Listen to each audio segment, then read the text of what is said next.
Salam sejahtera, terima kasih karena bersama dengan saya, Nazilin Unity Channel. Baru sebentar tadi, saya mendapat maklumat bocor daripada sumber yang dipercayai. Sumber itu menyatakan bahwa 10 ahli pembangkang atau ahli parlimen pembangkang. 10 ahli parlimen pembangkang sokong kerajaan Anwar. Bayangkan, ini berita yang tersebar baru tadi. Viral di media sosial, 10 orang. Kita cakap pelan-pelan, takut nanti pembangkang dengar mereka marah.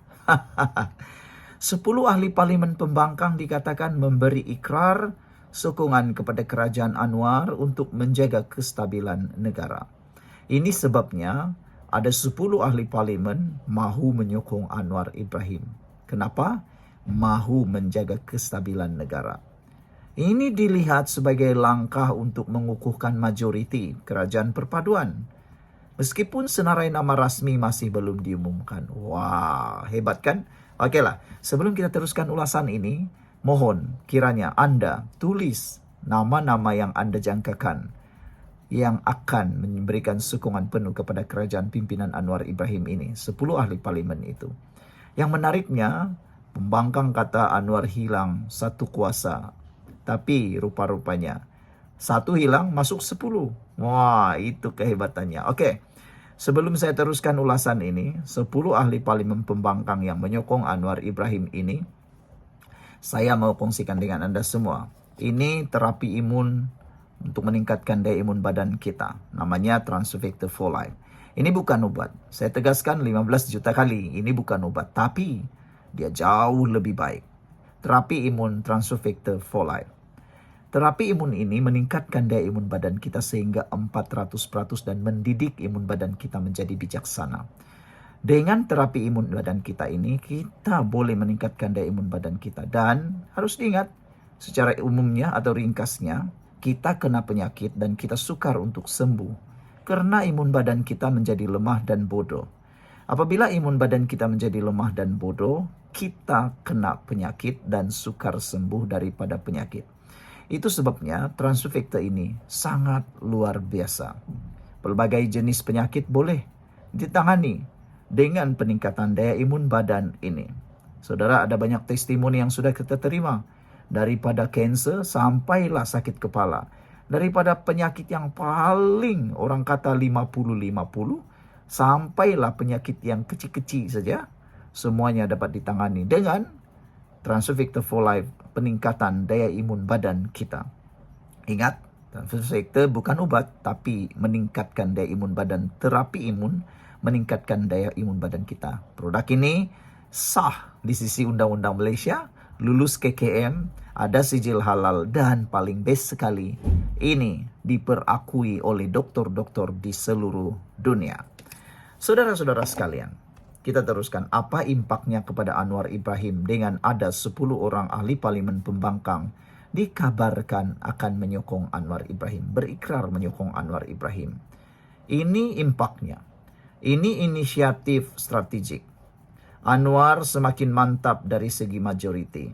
Ini memberi beliau ruang untuk meneruskan dasar Malaysia Madani dan rombakan kabinet tanpa terlalu bergantung kepada Pakatan Harapan Barisan Nasional sahaja.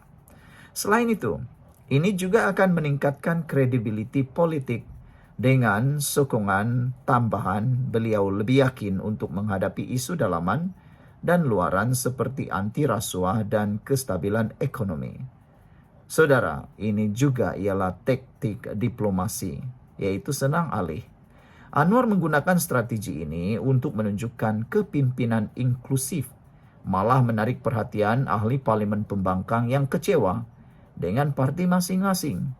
Sebenarnya, boleh dikatakan dalam pembangkang itu dalam diam ada sebenarnya yang kecewa dengan parti mereka sendiri.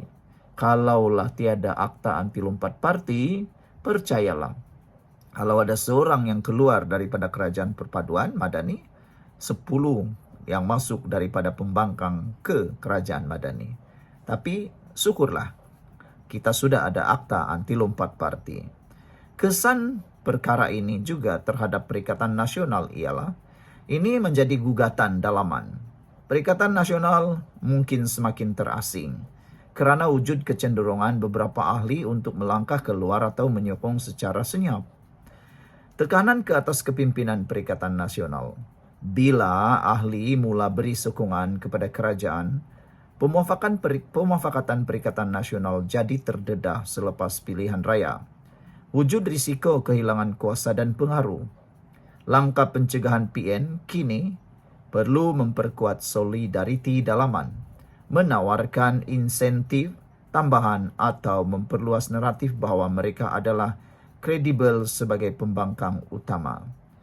Kesimpulannya, impak utama kepada Anwar ialah majoriti bertambah dan stabil, lebih kawalan terhadap dasar dan rombakan, lebih bebas daripada tentangan politik dalaman. Impak kepada Perikatan Nasional pula, risiko gangguan dalaman dan kehilangan ahli, terpaksa kuatkan serangan kepada kerajaan, perlu strategi baru menarik sokongan umum. Secara ringkas, jika benar 10 ahli parlimen pembangkang telah memberi sokongan, ia secara langsung mengukuhkan takhta Anwar dan memberi cabaran besar kepada Perikatan Nasional PN untuk mengekalkan hegemoni mereka. Saudara, ini adalah berita yang paling panas sekali untuk anda. Sekian dulu untuk kali ini. Kita jumpa lagi. Tinggalkan komen anda. Bye-bye. Salam sejahtera. Terima kasih kerana bersama dengan saya di Nazlin Unity Channel. Anwar ada senarai pengkhianat. Siapa nombor 1? Saya nak kongsikan dengan anda semua. Siapa nombor 1 dalam senarai pengkhianat tersebut? Saudara, Anwar tidak akan lagi diam. Beliau ada senarai pengkhianat. Tapi siapa nombor 1 dalam senarai itu? Sumber dalaman bocor, rakyat terkejut. Baik, sejak 2 minggu lalu, Anwar memberi beberapa isyarat. Kata Anwar, saya tahu siapa yang khianat. Ada yang bersama kita hanya pada nama, bukan pada perjuangan. Info bocor dari pejabat Perdana Menteri memberikan senarai khas telah pun disiapkan. Kabar berita bocor ini ataupun kabar angin ini mengatakan telah ada senarai khas yang telah disiapkan dan info ini bocor. Nama-nama dalam senarai itu dikumpul berdasarkan tindakan sabotaj, maklumat bocor dan gagal laksana dasar.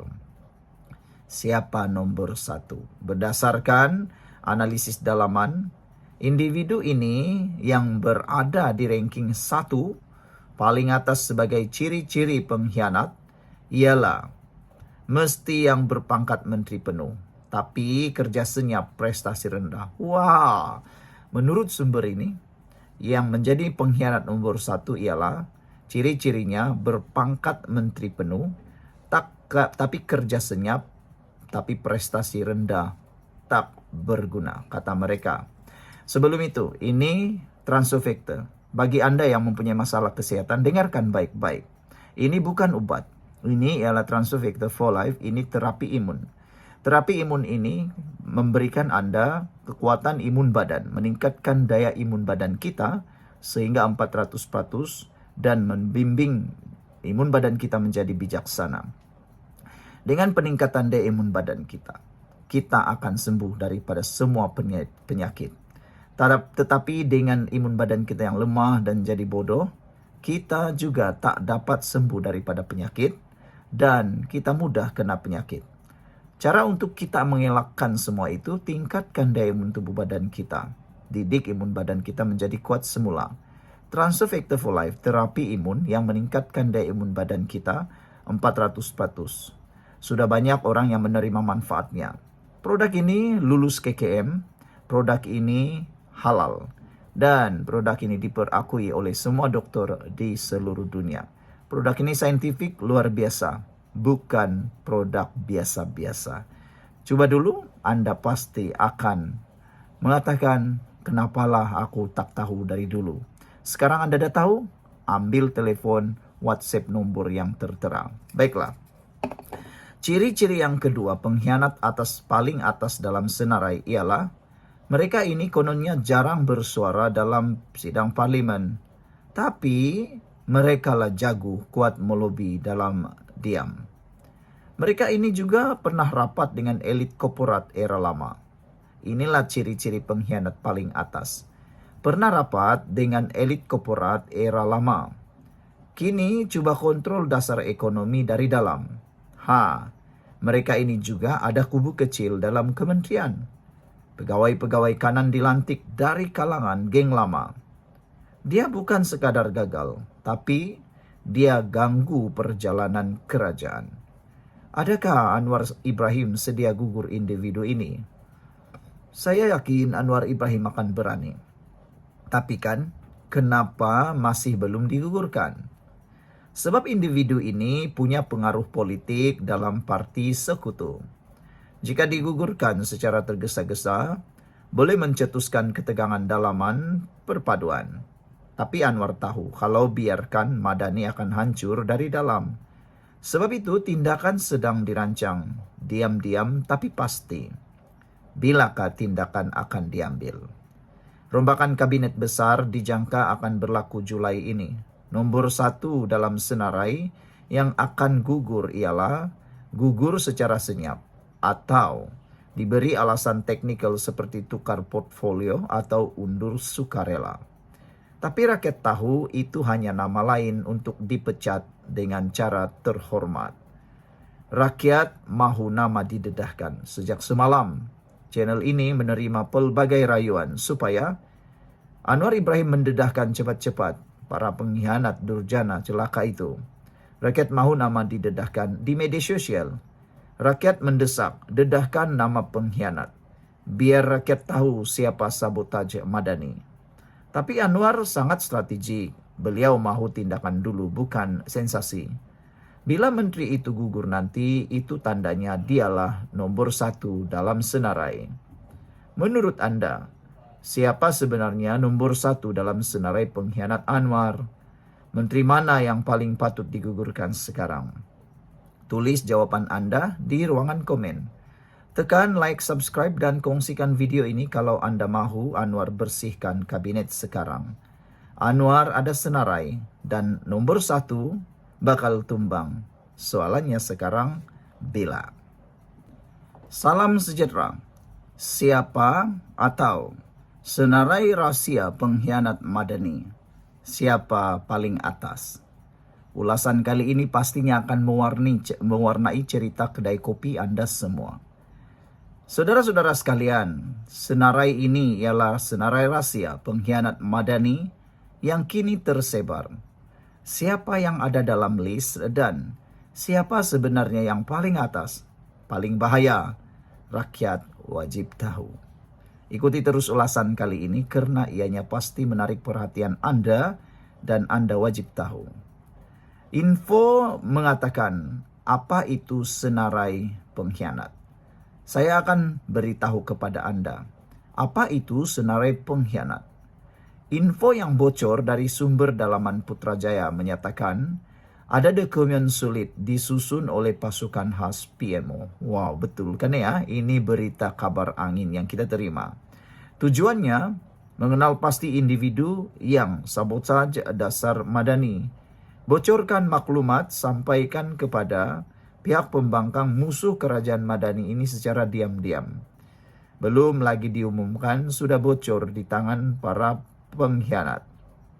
Dan ada juga yang mahu bermain 2 kolam. Wah, ini paling durjana lah, paling celaka lah yang macam ni kan, main 2 kolam. Anwar sendiri dalam ucapannya berkata baru-baru ini, kita tahu siapa mereka. Tunggu masa, kata Anwar. Jadi ini bukan spekulasi kosong, ada list, ada nama, ada tindakan menanti. Sebelum kita teruskan senarai yang sangat panas ini, jangan lupa saya nak kongsikan kepada Anda semua. Ini Transovector for Life. Ini bukan obat. Ini ialah terapi imun yang meningkatkan daya imun badan kita, mendidik imun badan kita jadi bijaksana. Secara umumnya kita kena penyakit karena imun badan kita yang lemah. Secara umumnya kita tak sembuh daripada penyakit karena daya imun badan kita yang jadi bodoh. Untuk meningkatkan daya imun badan kita, kita kena lakukan sesuatu. Melalui Transovector for Life, Ia adalah molekul terapi imun yang memberikan pengetahuan, mendidik imun badan kita menjadi bijaksana dan menjadi kuat.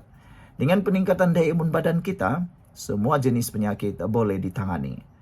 Ini produk lulus KKM, ada sijil halal, dan telah diperakui oleh semua dokter di seluruh dunia.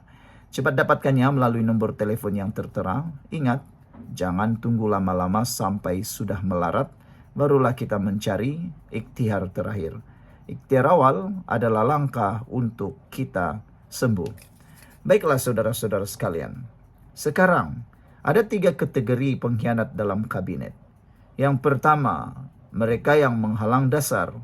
Penghalang dasar ini mereka yang lambat melaksanakan dasar Perdana Menteri. Contohnya gaji progresif dan padu. Asyik delay, minta kajian semula tapi tak ada output. Inilah pengkhianat pertama dalam kabinet, penghalang dasar. Kedua, mereka yang celaka, bermain 2 kolam. Ahli kabinet yang masih berhubung dengan pihak lawan. Ada juga ahli kabinet jumpa belakang dengan pemimpin pembangkang, menjual info sulit. Inilah yang paling durjana yang memang tak boleh kita hadam. Layaklah mereka ini cepat-cepat ditendang, dipecat daripada kabinet. Dan yang ketiga, mereka yang merupakan penyamun bersuara lembut. Individu ini kelihatan baik di luar, tapi menyedut dana proyek, melobi kroni dapat kontrak, sabotaj informasi atau reformasi ekonomi. Siapa paling atas dalam senarai ini? Berdasarkan analisis politik, individu paling atas adalah mereka yang berpangkat tinggi dalam kabinet. Jarang turun padang tapi kuasai banyak agensi. Dikenal pasti aktif kumpul sokongan dalaman sejak Mac tahun 2025. Sumber dalaman menyebut ada 1 nama besar dari parti gabungan yang pernah terpalit skandal masa lalu, tapi dilantik semula kerana tekanan dalaman parti. Anwar tahu tapi masih tunggu masa sesuai untuk hentam mereka. Soalan besar, mengapa mereka mengkhianat? Jawabannya mudah, kerana kuasa dan pengaruh. Ada yang mahu gulingkan kepimpinan Anwar dari dalam. Ada yang mahu rebut jawatan timbalan Perdana Menteri atau Menteri Kanan. Dan ada yang hanya mahu sabotaj demi agenda pihak korporat lama. Malaysia Madani bagi mereka halangan kepada kekayaan peribadi. Jadi, apakah yang Anwar akan buat?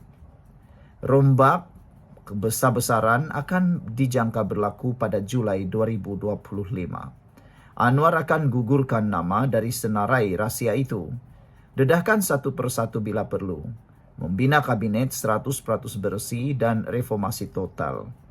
Tapi persoalan besar ialah, adakah Anwar cukup berani berdepan rakan sendiri? Menurut anda, siapa dalam kerajaan sekarang yang patut digugurkan dulu? Siapa yang akan anda rasa pengkhianat sebenar dalam Madani?